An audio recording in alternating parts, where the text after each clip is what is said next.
Hello, BookTube. We're continuing with my library tour for 2024, which I'm now convinced is going to take all the rest of the year. But I am determined to get through this next shelf, to finish shelf number 2 in today's video. I feel certain that it can be done. So we're going to start off with duplicates, which always helps to speed the video along. These are all mass market paperbacks. And usually the mass market paperbacks that I encounter out in the wild these days are $1 a piece. But they are nevertheless a valuable commodity. They are disappearing. They aren't made anymore. So the number that's out there is finite. And the number that you're going to see at a used bookstore in any kind of condition, it stands to reason that number is going to lessen every year. Of course, dragon hoards will be broken open here and there every year, every decade. But the number will decrease. So when I see a mass market paperback of something that I really like, especially if I don't have it and I've never seen it in anything other than a mass market paperback, I tend to grab duplicates. There's a series here that I've talked on this channel about many times. This is The Journeys of McGill Fayen by Kevin O'Donnell. This is book number 1, Caverns, and I have 2 copies. This is, let's see here, book number 2, Reefs, and I have 2 copies. See? So if one of them breaks apart, I don't have to worry about it. Then book number 3, Lava, and I have 2 copies. The one exception to the rule here is book number 4, the 4th and final book. Unfortunately, Kevin O'Donnell never finished this series. And this is Cliffs. And I only have the 1 copy of this. It's in perfect condition. It could probably take a couple of reads. These are absolutely delightful. They are science fiction about, I should probably warn those of you who are watching these library tours for the potpourri effect, that almost everything for the next few videos is science fiction or fantasy. But these are terrific science fiction about a group of people who are flingers. They can teleport both themselves and other things up to a certain limit of weight from one place to another. It's a regular recurring mutation in the human genome, so they are a small but known quantity. They're not mystical figures of any kind. In fact, they're very quotidian figures. They go to work. They go to work flinging things. Of course, this would be absolute manna from heaven for the commerce sector, and so they do that. They get into their booth, they fling things all day long, they go home. But there's a story. There's a story that revolves around one particular flinger named McGill Fayen, who is born the Chosen One. It's a sort of a sardonic take on the Chosen One gimmick in science fiction and fantasy. He's no sooner born than he is eaten by an intergalactic gastropod. You know that he's fine. He hasn't been digested because the gastropod's stomach is translucent, so you can see little McGill Fayen happy as a clam floating around in there, but it doesn't sit well with his parents. And it just goes on from there. You get the impression as the books go on that a vast cosmic war is being waged with McGill Fayen on one side, as a cat's paw, and a number of other operatives on the other side, including, tragically, one of his best friends. I love them. I think they're fantastic. Due for a reread. Okay, then we have a mass market paperback of something that does get reprinted. This is Fire Upon the Deep, by an author whose name is pronounced Vingi, I guess. Werner Vingi. I did not know that. I've never met this author. I've praised this book a number of times on this channel, and the first few times that I praised this book, there was silence. Then I guess I reached a certain Haiti McHaterson obnoxiometer level, and suddenly was getting random drive-by comments, and still am getting random drive-by comments, that are just rude. There's nothing to them at all. There's nothing, I should point out, I should stress here, there's nothing to your comment if your comment is rude, even if your comment is right. The rudeness is still the whole point of it. And I got 4 responses the last time I mentioned this book, and 3 of them corrected my pronunciation wrong. Not that they gave me the wrong pronunciation of the name, but that they corrected me in the wrong way. They corrected me as a jerk corrects someone that they think is less than an ant under their shoe. But one person, one of those 4, corrected me the right way, so that's just fine. It doesn't matter. It doesn't affect the contents of the book. This is a great science fiction novel. One of the great science fiction novels. If you're going to make a list of 100 novels, this would have to be on that list. And I have it as a mass market paperback. I have it as a trade paperback. I have it as another trade paperback. I don't have it as a hardcover. I don't think I've ever seen it as a hardcover. I know that it existed. I'm pretty sure there was a science fiction book club edition that I just never see with this distinctive cover art. I wouldn't want any other cover art but this. Okay, then we have H. Rider Haggard, who is most famous for his book She, or maybe King Solomon's Mines. But Rider Haggard wrote a lot of other stuff, and Del Rey, the folks at Del Rey, had the inspired idea, well, a lot of it has a fantastical element. She is the centerpiece of She is a fantastical element.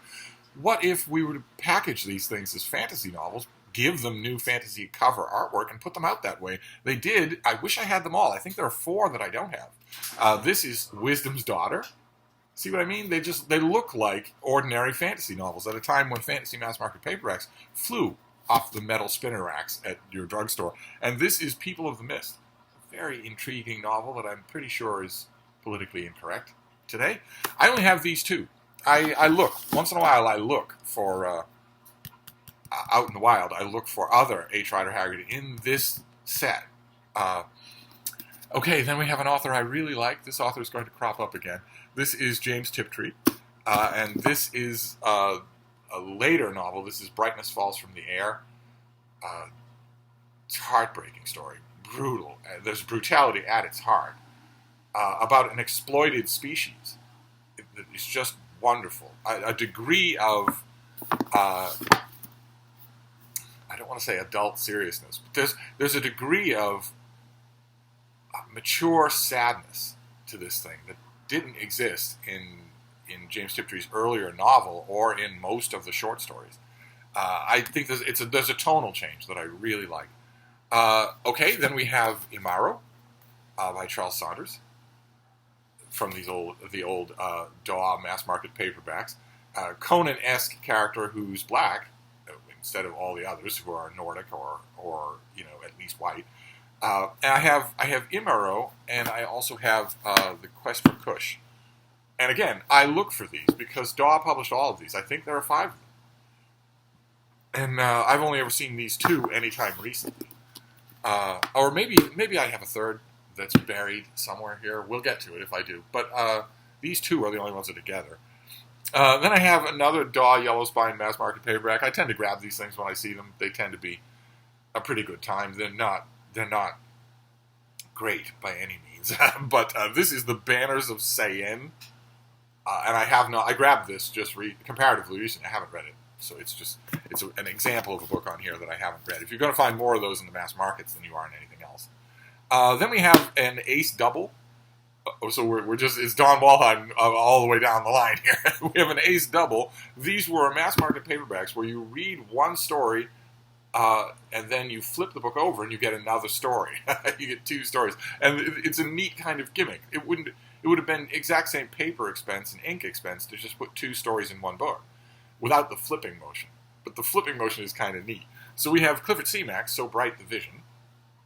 And then you flip it over and you have Jeff Sutton, The Man Who Saw Tomorrow, for this ace double. But I have other ace doubles. Those are also ones that I grab. The only reason that I don't grab all the ace doubles that I see is because they really were cheaply made. And so it's very rare, for me anyway, it's very rare to find an ace double that's in good condition. This is about as good as it usually gets, and this thing is falling apart. Okay, then we have Richard McEnroe. This is his book Skinner. Just recently found a mass market paperback in perfect condition about a horrendous hell world that has horrendous giant lizard-like creatures that have invulnerable hides. So there's a great trade in those hides. Oh, great. Okay, then we have a block here. Oh, the blocks will help to turn us around. We can get this thing done in 15 minutes. This is an old Del Rey paperback. You can see what I mean. This is designed to look exactly the same. This is Cordwainer Smith. And this is his collection of stories called The Instrumentality of Mankind. And you can see that these are made to look the same. They're made so that, if you're in the mood for a fantasy novel, you could be buying something. Rider Haggard was 150 years old at this time. You could still be buying it, and you might like it. You never know. Wish I could find that Del Rey paperback of She itself, of the novel itself. But this is a collection of short stories. There's unfortunately only a limited number of Cordwainer Smith short stories. They get packaged and repackaged all the time. Like, for instance, in this next one, this is the Del Rey Best Of series that I've talked about. I got a few of them in hardcover that we've seen. I grab as many of the paperbacks as I can. This is what I think was probably their most popular one. Certainly, I read it more than any other. This is the best of Cordwainer Smith, with an original cover showing a lot of the characters from some of his stories. And this has not only all of the great stories, but also a timeline of his instrumentality of mankind, future history of Earth. It's really, really good. And then his novel in Australia is here as well, also in this Del Rey appearance here. A novel about a young tycoon who wants to invest in the drug Stroon, the Santa Clara drug that prolongs life enormously. Okay, then we shift tones just a little. We are moving into booktube territory. Coming up soon, very soon, is Book Trek, a booktube event that'll go all summer long, where you just indulge in Star Trek for the summer. Just indulge yourself in Star Trek, even if you do it just a little. You have participated in Book Trek. I will be doing the huge bulk of my Star Trek reading. I embrace Book Trek wholeheartedly. I'm a huge Star Trek fan. But I'll be doing the huge bulk of my Book Trek reading on a tablet, not in books. God, I'd be buried in books if I had them all, or even a representative fraction of them. But I do have some. And they are our next batch here. For instance, the very first James Blish Star Trek novel, the Star Trek collection here, where Blish was given the shooting scripts for a handful of episodes, and told, write them up as short stories and we'll make a book out of it. You've got the original promotional material here that doesn't even get the Enterprise right. This is all very... The cover art here is taken from one of the mats, the stills that was done for the show. The character faces are done from Hollywood stills. And this was the first time that these appeared. And I think the publisher was probably caught off guard by how rapturously they were received. Star Trek fans wanted more Star Trek, lots more Star Trek, and they got it because that was the first one. But then I have a bunch of others. I'm seeing now as I look at this that unaccountably I don't have them all. That's going to have to change. I have Star Trek 4. Look at that beautiful cover artwork. Some of these as these got more and more popular, the cover art tended to get really improved. Number 1 is this publicity poster. And number 2 and 3 are more just photographs, still photographs, publicity photographs. But then we started to get original artwork, and it's lovely. There's Star Trek 7 with Who Mourns for Adonis on the cover there. We have Star Trek 6, probably my favorite one. Just lovely. You've got the ship up in the sky there. You've got our characters in the process of transporting. Just wonderful. Just gorgeous. Star Trek 10. A battle between the Enterprise and the Klingons, so we don't ever get to see. You don't get to see stuff like that on the screen. Star Trek 9. Look at that. Just lovely. Just lovely. These new cover art, they don't always have anything to do with any story in the book. And then Star Trek 8, another big favorite of mine. Just wonderful. Just fantastic Star Trek cover art. I often wonder if some of these great old covers are posters and exist somewhere where I could buy one, frame it, put it on the wall. Well, that would be fantastic. But that appears to be all of the numbered Star Trek books that I have. So I'm missing a few of them. Then I have some early Star Trek productions. We have Planet of Judgment, another original painting here, just gorgeous. The book's not all that good, but the cover is fantastic. And Trek to Mad World with its original cover. Also, just fantastic. A lot of this stuff was just fans coming forward and say, I know a guy who knows a guy. I would love to do cover artwork. And I come cheap. And that was also true of here are more doubles. There were 2 anthology volumes that came out that I love disproportionately. I know that they aren't canon, and they aren't. Some of the stories in them aren't all that good, but it doesn't matter. I fell on these things and loved them. The first one is Star Trek: The New Voyages, and once again we have this gorgeous original cover artwork, just incredible. Someone must have the original of this somewhere, probably framed in place of pride. And then Star Trek 2, Star Trek: The New Voyages 2. And I have 2 copies of each of these because when Book Trek rolls around, I tend to reread them even though I know them by heart. I know the stories in them by heart. Then we have, well, Star Trek The New Voyages 1 and 2 were edited, heavy air quotes, because editing wasn't all they did, by Sandra Marshak and Myrna Culbreth, who today, 50 years later, would certainly be called superfans. And they also wrote Star Trek. And I have 2 copies of my favorite Star Trek novel, which is one of the ones they wrote. Again, not canon. This was long before the corporate suits at Paramount were looking at the books or paying any attention to them. But this is The Price of the Phoenix. I have 2 copies of this. This is probably my favorite Star Trek novel, and it had a sequel, The Fate of the Phoenix. And I have a couple of copies of this as well, but only one that I can see here. We also had, in those early days, we had Star Trek nonfiction. We had the Making of Star Trek, a big book all about the behind-the-scenes stuff about the show that fans just ate up. They just ate it up. And if they love that, well, they love this one a lot more. Star Trek Lives. We've got a lot of the great cover artwork. See, that's a cover I don't have. You got a lot of the great cover artwork here, and you've got also tons and tons of stories and anecdotes. Sandra Marshak and Myrna Culbreth had a huge part to play behind the scenes in this book as well. And they also wrote these 2 other books, The Prometheus Design and Triangle. We see, pardon me for being partial, but I think the covers drop off in quality. I think once you have to put the puss of the actors on the cover like this with these barely photoshopped photos or stills from the movies, once you do that, the magic of this goes away, and I miss that. I noticed the change. I complained about it, but nobody listened to me. Then we have Gene Roddenberry's Star Trek novel, his intensely weirdly titled novel, Star Trek the Motion Picture. This is not a motion picture. This is a book. It should have had a title. But it's very interesting. I've talked about it extensively. I've talked about all the Star Trek extensively on this channel. Then we have Strangers from the Sky, which probably is, it's definitely one of the best Star Trek novels, but it might be the best. This, or there's just a handful of other candidates. And this is the old mass market paperback with the gatefold cover there, so that you get our characters, but then you get them in the frame with the old Enterprise. Only it's not the old Enterprise. It should be. Notice the nacelles. I'm pretty sure that Boris Vallejo here was not allowed to include on the cover an illustration of a starship that doesn't exist anymore. I'm pretty sure that everyone was told, now, visual illustrations can't be this ship with the round nacelles. It can't be that because we blew that up. we redesigned it, so it's got to be this ship. Here would be another example, another candidate for one of the best Star Trek novels ever written. This is Federation.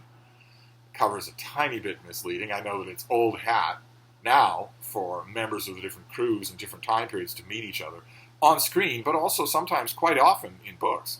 But it hadn't happened yet when this book came out. And it doesn't quite happen. This doesn't quite happen in this book the way it does in the movies, where this does happen, where Kirk and Picard actually do meet. But this is more a sprawling novel about the beginning of the Federation. And it's big and ambitious, works really, really well.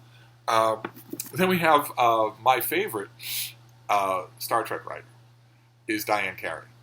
And she's written a lot of Star Trek. I don't have it all in print book. I have all of it in ebook. But this is book 1 of a series that she dreamed about called New Earth, where the premise is that a bunch of colonists, Federation colonists, want to go to a far-flung world where the Federation is too far away to help them. They want an independent, sod-busting spirit. But the Federation says, well, that would be the mother of all PR disasters if we sent you out there unprotected and you all die. So for PR, if nothing else, you're going to have an escort, including a famous starship. And the most famous starship is the Enterprise, and preferably with a famous captain, and there's never been a more famous captain than James Kirk. And Kirk manages to get his original crew together for this great adventure, which is going to last a year. They're going to be gone a long time. And who knows what adventures they're going to face. And it's a wonderful idea. I'm not sure how it fits in the broad sweep of continuity, but I think that's the kind of gamble you can take with the books, that is why we would read the books. The first book in the series is called Wagon Train to the Stars, which is a little bit of a Star Trek in-joke, because that was a joking reference that Roddenberry himself made to what the original Star Trek was, just Wagon Train to the Stars. And those of you who are not incredibly ancient will have to Google what Wagon Train was. It was a show. It was a very, very popular show on TV when there were 3 networks. This first volume, Wagon Train to the Stars, is that I've read and reread many times every book in the New Earth series. This one's my favorite. It's wonderful. I think just wonderful. But Diane Carey wrote lots of other wonderful stuff. She wrote another book that I think is one of the best of Star Trek, this Ship of the Line. It's a Next Generation novel, but we get a lot of Kirk and Spock and McCoy. And also, Your Eyes Are Not Deceiving You. That is Kelsey Grammer. Those of you who are not uber Star Trek fans will not know that Kelsey Grammer has a blink and you miss it brief little thing in The Next Generation where he is a time-displaced Federation captain, Morgan Bateson. And we in the episode, we just get him for a second. He's just there for a minute. He doesn't know that he's been transported 80 years in the future. Picard is going to have to tell him. We never see that scene. I'm not the only person who wished that we got a half an hour of Kelsey Grammer being Morgan Bateson, but we don't. But in this book, we do. He's a major character. This is absolutely terrific. Sorry, we're doing this book. We're doing this book haul in the kitchen, right next to the laundry room. So I'm not going to stop though because I'm sure you can hear me. We also have another Diane Carey. She also came up with another idea, a sprawling idea. What if all the different Star Trek iterations, so the original show, The Next Generation, Voyager, Deep Space Nine, what if there was some kind of plot to link them all together? And there turned out to be a few attempts made at that, and a lot of them are really good. A lot of them are really enjoyable. This one is called Double Helix, which is a viral infection. What if they were all facing a viral infection of one kind or another? Who originally finds out about it? Who understands it better? Who comes up with a cure? Star Trek in all of its iterations. Star Trek in all of its iterations has a standout doctor. There's always a doctor who's an interesting character. Not in Star Trek Discovery, but there are no interesting characters in Star Trek Discovery, but everywhere else, yes. In the original series, of course, you have Bones McCoy. In The Next Generation, you have Beverly Crusher, who's interesting not only for dealing with the 24th century medicine, I don't think we see enough of that, but also for her fraught relationship with the ship's captain. On Deep Space Nine, you have Julian Bashir, who is at first played for laughs as a whiz kid from Starfleet Academy who doesn't know what life on the frontier is like, but he becomes more interesting when he gets a backstory about genetic manipulation. Of course, on Star Trek Voyager, you have when Voyager is flung across the galaxy, the explosion that does that kills the doctor, kills the ship's doctor, and there is an emergency medical hologram. Like the solid holograms in the Holo Suite in Star Trek The Next Generation. It's only meant as a backup, and it only works in sick bay. But it comes online because there's no doctor. So, and that doctor, the holographic doctor, never actually gets a name. He is the doctor on board Voyager for the whole of the time that Voyager is trapped on the other side of the galaxy. It's pretty wonderful. They got a really good actor to do it. And Star Trek Enterprise, my beloved Star Trek Enterprise, the runt of the litter when it comes to the Roddenberry era of Star Trek, has Dr. Phlox, who is very well done. It's a great benefit on Star Trek Enterprise that it's a great benefit on Star Trek Enterprise that the best actor in the cast is the one who plays the Doctor. But in the Double Helix novels, we get all of our characters in all kinds of different periods in their life, including a very old Mr. Spock and Dr. McCoy in book number 3, which is written by Diane Carey. I really like this novel. I don't like all the others quite as much. A lot of the others strike me as a little bit on the wordy side, maybe a little bit on the dull side, depending on the mishmash of characters. You get all sorts of characters, all different times in their life. But this one, I think, works really well. And then the final Star Trek we'll do before the washing machine walks its way across the floor is by Sonny Cooper. This is Black Fire. some of you will know why I have this one. Why, of all the Timescape old science Star Trek novels I have, I've kept this one. It's rather infamous in Star Trek memory. And I meant to give this a thorough reread last year for last book print. I didn't do it. I may do it this summer. And I clearly, in addition to that, I clearly need more Star Trek novels. More paperback Star Trek novels. I mean, reading on a tablet is wonderful. In fact, it's really resonating with me because it's Star Trek technology. Our characters in Star Trek read on screens. They don't read on paper. It feels wonderful to have lived long enough to have a tablet in my hand that I can read these things on, but even so, I fell in love with them as paperbacks, so I need to get them. But I don't have any yet, so I'm going to wrap this up before the washing machine just goes out of control. But I will be back. We'll continue. We did finish this shelf, so we're on to shelf number 3 next time. Thank you, BookTube.